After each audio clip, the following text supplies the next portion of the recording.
روزمرہ کی مصروفیت اور کام کا اتنا برڈن کے ٹائم کا نہ مل پانا، جس کا نتیجہ یہ ہو رہا ہے کہ جسم قدم بہ قدم موٹاپے کی طرف ترقی کر رہا ہے۔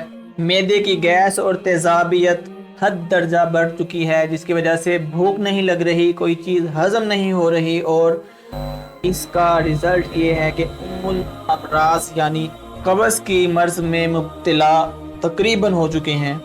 تو یہ ویڈیو آخر تک لازمی دیکھیے گا، انشاءاللہ آپ کو اس مسئلے کا ان تمام مسائل سے چھٹکارا مل جائے گا۔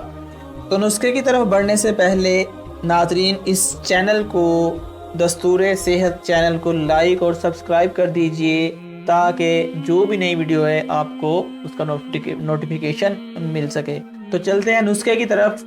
3 چیزیں لے لیں: ثابت سوکھا دھنیا، سفید زیرہ ثابت اور ثابت سونف۔ تینوں کو برابر مقدار میں لے کر پیس کر سفوف بنا لیں۔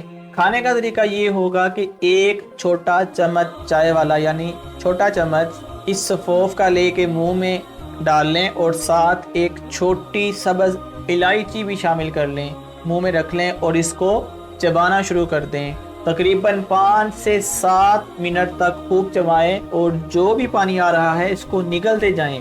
آخر میں جو منہ میں تھوڑا سا مادہ بچ جائے گا، تھوڑا سا پانی لے کر اس کو بھی پی لیجئے۔ یقین مانیے ناظرین، اگر اس نسخے کو آپ نے اپنے روزانہ کے معمولات میں شامل کر لیا تو نہ صرف اس کی وجہ سے آپ کی طبیعت ہلکی پھلکی ہوگی، بلکہ آپ پورا دن چست اور حشاش بشاش رہیں گے، اور آپ کے تمام کام بخوبی سر انجام پائیں گے۔ بہت سے لوگوں نے اس کو آزمایا ہے اور اس کا 100% رزلٹ حاصل کیا ہے۔ آپ بھی آزمائیے، اور اگر آپ کو بھی فائدہ ہو تو کمنٹ سیکشن میں اپنے خیالات ضرور شیئر کیجئے گا، تاکہ دوسرے لوگ بھی اس سے مستفید ہو سکیں۔ دعاؤں میں یاد رکھیے گا۔ مزید اس طرح کی ویڈیوز لے کر حاضر ہوتا رہوں گا۔ السلام علیکم ورحمۃ اللہ۔